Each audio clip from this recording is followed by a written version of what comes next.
ಅದಕ್ಕೆ ಮೋಶೆ, ಚಿತ್ತೈಸು, ಅವರು ನನ್ನನ್ನು ನಂಬದೆ ನನ್ನ ಮಾತಿಗೆ ಕಿವಿಗೊಡದೆ ಹೋದಾರು. ಯೆಹೋವನು ನಿನಗೆ ಕಾಣಿಸಿಕೊಂಡೇ ಇಲ್ಲವೆಂದು ಹೇಳಾರು ಎನ್ನಲು, ಯೆಹೋವನು ಅವನನ್ನು, ಅದೇನು ನಿನ್ನ ಕೈಯಲ್ಲಿರುವುದು ಎಂದು ಕೇಳಿದನು. ಅವನು, ಇದು ಕೋಲು ಅಂದನು. ಯೆಹೋವನು ಅವನಿಗೆ, ಅದನ್ನು ನೆಲದಲ್ಲಿ ಬಿಸಾಡು ಎಂದು ಹೇಳಿದನು. ನೆಲದಲ್ಲಿ ಬಿಸಾಡುತ್ತಲೇ ಅದು ಹಾವಾಯಿತು. ಮೋಶೆ ಅದಕ್ಕೆ ಭಯಪಟ್ಟು ಓಡಿ ಹೋದನು. ಯೆಹೋವನು ಅವನಿಗೆ, ನಿನ್ನ ಕೈ ಚಾಚಿ ಅದರ ಬಾಲವನ್ನು ಹಿಡಿ ಎಂದು ಹೇಳಿದನು. ಹಿಡಿದಾಗ ಅದು ಕೋಲಾಯಿತು. ಆಗ ಯೆಹೋವನು ಅವನಿಗೆ, ಇದರಿಂದ ಅವರು ತಮ್ಮ ಪಿತೃಗಳಾದ ಅಬ್ರಹಾಮ, ಈಸಾಕ, ಯಾಕೋಬರ ದೇವರಾಗಿರುವ ಯೆಹೋವನು ನಿನಗೆ ಕಾಣಿಸಿದ್ದು ನಿಜ ಎಂಬುದನ್ನು ನಂಬುವರು ಎಂದು ಹೇಳಿದನು. ಮತ್ತೆ ಯೆಹೋವನು ಅವನಿಗೆ, ನಿನ್ನ ಕೈಯನ್ನು ಉಡಿಯಲ್ಲಿ ಇಟ್ಟುಕೋ ಎಂದು ಹೇಳಿದನು. ಅವನು ಉಡಿಯಲ್ಲಿ ಇಟ್ಟುಕೊಂಡು ಹೊರಗೆ ತೆಗೆಯಲು ಅದು ತೊನ್ನು ಹತ್ತಿ ಹಿಮದಂತೆ ಬೆಳ್ಳಗಾಗಿತ್ತು. ಯೆಹೋವನು ಅವನಿಗೆ, ನಿನ್ನ ಕೈಯನ್ನು ತಿರುಗಿ ಉಡಿಯಲ್ಲಿ ಸೇರಿಸು ಎಂದು ಹೇಳಿದನು. ಅವನು ಅದನ್ನು ತಿರುಗಿ ಉಡಿಯಲ್ಲಿ ಸೇರಿಸಿ ತೆಗೆದು ನೋಡಿದಾಗ ಅದು ಉಳಿದ ಮೈಯಂತೆ ಆಗಿತ್ತು. ಆಗ ಯೆಹೋವನು ಅವನಿಗೆ, ಅವರು ನಿನ್ನನ್ನು ನಂಬದೆ ಮೊದಲನೆಯ ಮಹತ್ಕಾರ್ಯವನ್ನು ತಿರಸ್ಕರಿಸಿದರು, ಎರಡನೆಯದನ್ನು ಲಕ್ಷ್ಯವಿಟ್ಟು ನಂಬುವರು. ಈ ಎರಡು ಮಹತ್ಕಾರ್ಯಗಳನ್ನು ಅವರು ಮನಸ್ಸಿಗೆ ತೆಗೆದುಕೊಳ್ಳದೆಯೂ ನಿನ್ನ ಮಾತನ್ನು ನಂಬದೆಯೂ ಹೋದರೆ, ನೀನು ನೈಲ್ ನದಿಯಿಂದ ನೀರನ್ನು ತೆಗೆದುಕೊಂಡು ಒಣಗಿದ ನೆಲದಲ್ಲಿ ಸುರಿಯಬೇಕು. ಆಗ ನೆಲದಲ್ಲಿ ಸುರಿದ ನೀರು ರಕ್ತವಾಗುವುದು ಎಂದು ಹೇಳಿದನು. ಆದರೆ ಮೋಶೆ ಯೆಹೋವನಿಗೆ, ಸ್ವಾಮಿ, ನಾನು ಮೊದಲಿನಿಂದಲೂ ನೀನು ದಾಸನ ಸಂಗಡ ಮಾತಾಡಿದ ಮೇಲೆಯೂ ವಾಕ್ಚಾತುರ್ಯವಿಲ್ಲದವನು, ನನ್ನ ಮಾತು ನಾಲಿಗೆಯು ಮಂದವಾಗಿವೆ ಎಂದು ಹೇಳಲು, ಯೆಹೋವನು ಅವನಿಗೆ, ಮನುಷ್ಯರಿಗೆ ಬಾಯಿ ಕೊಟ್ಟವರಾರು?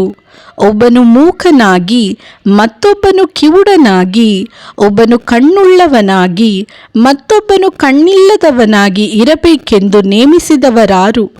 ಯೆಹೋವನಾಗಿರುವ ನಾನಲ್ಲವೇ? ಹೀಗಿರುವುದರಿಂದ ನೀನು ಹೊರಟು ಹೋಗು, ನಾನು ನಿನ್ನ ಬಾಯಿಗೆ ಸಹಾಯವಾಗಿದ್ದು ನೀನು ಮಾತಾಡಬೇಕಾದದ್ದನ್ನು ಬೋಧಿಸುವೆನು ಎಂದು ಹೇಳಿದನು.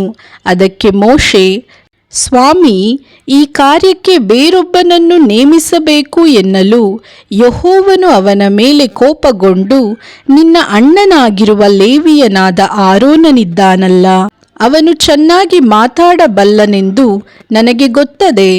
ಅವನೇ ನಿನ್ನನ್ನು ಎದುರುಗೊಳ್ಳುವುದಕ್ಕೆ ಬರುತ್ತಾನೆ, ನಿನ್ನನ್ನು ಕಂಡು ಸಂತೋಷಿಸುವನು. ನೀನು ಅವನ ಸಂಗಡ ಮಾತಾಡಿ ಹೇಳಬೇಕಾದ ಮಾತುಗಳನ್ನು ಅವನಿಗೆ ತಿಳಿಸಬೇಕು. ನಿನ್ನ ಬಾಯಿಗೂ ಅವನ ಬಾಯಿಗೂ ಸಹಾಯವಾಗಿದ್ದು ನೀವು ಮಾಡಬೇಕಾದದ್ದನ್ನು ಬೋಧಿಸುವೆನು. ಅವನೇ ನಿನಗೋಸ್ಕರ ಜನರ ಸಂಗಡ ಮಾತಾಡುವನು. ಅವನು ನಿನಗೆ ಬಾಯಂತಿರುವನು, ನೀನು ಅವನಿಗೆ ದೇವರಂತಿರುವಿ.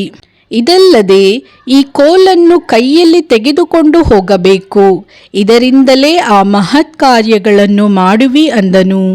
ಮೋಶೆ ಐಗುಪ್ತ್ಯ ದೇಶಕ್ಕೆ ಇಸ್ರಾಯೇಲ್ಯರ ಬಳಿಗೆ ಬಂದದ್ದು. ಆಮೇಲೆ ಮೋಶೆ ತನ್ನ ಮಾವನಾದ ಇತ್ರೋನನ ಬಳಿಗೆ ಹಿಂದಿರುಗಿ ಬಂದು, ಅಪ್ಪಣೆಯಾದರೆ ನಾನು ಐಗುಪ್ತ ದೇಶದಲ್ಲಿರುವ ಸ್ವಜನರ ಬಳಿಗೆ ತಿರುಗಿ ಹೋಗಿ ಅವರು ಜೀವದಿಂದಿದ್ದಾರೋ ಏನೋ ನೋಡುವೆನು ಎಂಬುದಾಗಿ ಅವನಿಗೆ ಹೇಳಲು, ಇತ್ರೋನನು, ನೀನು ಹೋಗಿ ಬರಬಹುದು ಅಂದನು. ಮಿದ್ಯಾನ್ ದೇಶದಲ್ಲಿ ಯೆಹೋವನು ಮೋಶೆಗೆ, ನೀನು ಐಗುಪ್ತ ದೇಶಕ್ಕೆ ತಿರುಗಿ ಹೋಗು, ನಿನ್ನ ಪ್ರಾಣವನ್ನು ತೆಗೆಯಬೇಕೆಂದಿದ್ದವರೆಲ್ಲರೂ ಸತ್ತು ಹೋದರು ಎಂದು ಹೇಳಿದ್ದರಿಂದ ಮೋಶೆ ತನ್ನ ಹೆಂಡತಿಯನ್ನು ಮಕ್ಕಳನ್ನು ಕತ್ತೆಯ ಮೇಲೆ ಹತ್ತಿಸಿ ಕರೆದುಕೊಂಡು ಐಗುಪ್ತ ದೇಶಕ್ಕೆ ಹೊರಟು ಹೋದನು. ಅವನು ದೇವದಂಡವನ್ನು ಕೈಯಲ್ಲಿ ತೆಗೆದುಕೊಂಡನು. ಯೆಹೋವನು ಮೋಶೆಗೆ ಇಂತೆಂದನು, ನೀನು ಐಗುಪ್ತ ದೇಶಕ್ಕೆ ತಿರುಗಿ ಬಂದಾಗ ನಾನು ನಿನಗೆ ತೋರಿಸಿಕೊಟ್ಟ ಮಹತ್ಕಾರ್ಯಗಳನ್ನೆಲ್ಲ ಫರೋಹನ ಮುಂದೆ ಮಾಡಬೇಕು. ಆದರೂ ನಾನು ಅವನ ಹೃದಯವನ್ನು ಕಠಿಣಪಡಿಸುವೆನಾದ್ದರಿಂದ ಅವನು ಜನರನ್ನು ಹೋಗಗೊಡಿಸುವುದಿಲ್ಲ. ಆದ ಕಾರಣ ನೀನು ಫರೋಹನಿಗೆ, ಇಸ್ರಾಯೇಲ್ ಜನವು ನನಗೆ ಚೊಚ್ಚಲ ಮಗನಂತೆ ಇದೆ ಎಂದು ತಿಳುಕೋ. ನನ್ನ ಮಗನು ನಿನ್ನ ದೇಶದಿಂದ ಹೊರಟು ನನ್ನನ್ನು ಆರಾಧಿಸುವುದಕ್ಕೆ ಅವನಿಗೆ ಅಪ್ಪಣೆ ಕೊಡಬೇಕು. ಅದಕ್ಕೆ ನೀನು ಒಪ್ಪದೆ ಹೋದರೆ ನಾನು ನಿನಗಿರುವ ಚೊಚ್ಚಲ ಮಗನನ್ನು ಸಾಯಿಸುವೆನೆಂದು ಯೆಹೋವನು ಹೇಳುತ್ತಾನೆಂದು ತಿಳಿಸಬೇಕು. ಹೋಗುವ ದಾರಿಯಲ್ಲಿ ಮೋಶೆ ಛತ್ರದಲ್ಲಿದ್ದಾಗ ಯೆಹೋವನು ಅವನೆದುರಿಗೆ ಬಂದು ಅವನ ಪ್ರಾಣವನ್ನು ತೆಗೆಯಬೇಕೆಂದಿದ್ದನು. ಹೀಗಿರುವಾಗ ಚಿಪ್ಪೋರಳು ಕಲ್ಲಿನ ಚೂರಿಯಿಂದ ತನ್ನ ಮಗನಿಗೆ ಸುನ್ನತಿ ಮಾಡಿ ಮೋಶೆಗೆ, ನೀನು ನನಗೆ ರಕ್ತಧಾರೆಯಿಂದಾದ ಮದಲಿಂಗನಾದಿ ಎಂದು ಹೇಳಿ ಕತ್ತರಿಸಿದ್ದನ್ನು ಅವನ ಪಾದಗಳಿಗೆ ಮುಟ್ಟಿಸಲು ಯೆಹೋವನು ಅವನನ್ನು ಉಳಿಸಿದನು.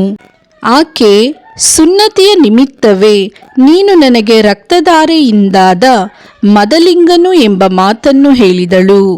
ಇದಲ್ಲದೆ ಯೆಹೋವನು ಆರೋನನಿಗೆ, ನೀನು ಮೋಶೆಯನ್ನು ಎದುರುಗೊಳ್ಳುವುದಕ್ಕೆ ಅರಣ್ಯಕ್ಕೆ ಹೊರಟು ಹೋಗು ಎಂದು ಹೇಳಲಾಗಿ ಅವನು ಹೋಗಿ ದೇವರ ಬೆಟ್ಟದಲ್ಲೇ ಅವನನ್ನು ಎದುರುಗೊಂಡು ಮುದ್ದಿಟ್ಟನು. ಆಗ ಮೋಶೆ ತನ್ನನ್ನು ಯೆಹೋವನು ಯಾವ ಮಾತುಗಳನ್ನು ಹೇಳುವುದಕ್ಕೆ ಕಳುಹಿಸಿದನೋ, ಯಾವ ಮಹತ್ಕಾರ್ಯಗಳನ್ನು ಮಾಡುವುದಕ್ಕೆ ಆಜ್ಞಾಪಿಸಿದನೋ ಅವುಗಳನ್ನೆಲ್ಲ ಆರೋನನಿಗೆ ತಿಳಿಸಿದನು. ತರುವಾಯ ಮೋಶೆ ಆರೋನರು ಹೋಗಿ ಇಸ್ರಾಯೇಲ್ಯರ ಹಿರಿಯರನ್ನೆಲ್ಲ ಕೂಡಿಸಿದರು. ಯೆಹೋವನು ಮೋಶೆಗೆ ಹೇಳಿದ ಮಾತುಗಳನ್ನೆಲ್ಲ ಆರೋನನು ಅವರಿಗೆ ತಿಳಿಸಿ, ಜನರ ಮುಂದೆ ಆ ಮಹತ್ಕಾರ್ಯಗಳನ್ನು ಮಾಡಲು ಜನರು ನಂಬಿದರು. ಯೆಹೋವನು ತಮ್ಮನ್ನು ಕಟಾಕ್ಷಿಸಿ ತಮ್ಮ ದುರಾವಸ್ಥೆಯನ್ನು ಮನಸ್ಸಿಗೆ ತೆಗೆದುಕೊಂಡನೆಂಬುದನ್ನು ಇಸ್ರಾಯೇಲ್ಯರು ಕೇಳಿದಾಗ ತಲೆಬಾಗಿ ನಮಸ್ಕರಿಸಿದರು.